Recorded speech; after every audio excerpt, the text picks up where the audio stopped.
Today is Anzac Day, our national day of commemoration. Every year on this day, the anniversary of the landing at Gallipoli, we come together to show our respect for those military personnel whose service keeps our country safe. And we honour the memory of the more than 103,000 Australians who have given their life in our country's name. When we think about the Gallipoli campaign, we think about mateship and sacrifice, the heart of the Australian character.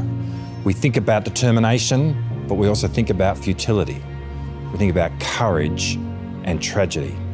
And we admire the extraordinary actions of the Anzac soldiers, and we acknowledge the horror of war.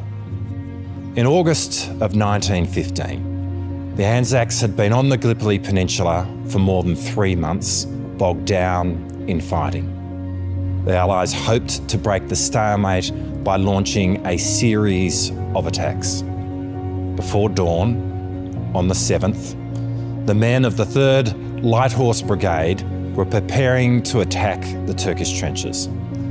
Their orders were to charge across a narrow piece of open ground known as the Neck. Although they knew they would likely be wounded or killed, the light horsemen were keen to take part. Some had pretended to have recovered from illness to get back to the front line. Above all, they worried about letting their mates down by not being there to stand with them. And when it was their turn to face death, the men shook hands and wished each other good luck. The 1st, 2nd, 3rd and 4th lines of soldiers clambered out of their trenches, only to be cut down in a hail of rifle and machine gun fire. The Neck was a scene of devastation, and 234 brave Australians had been killed.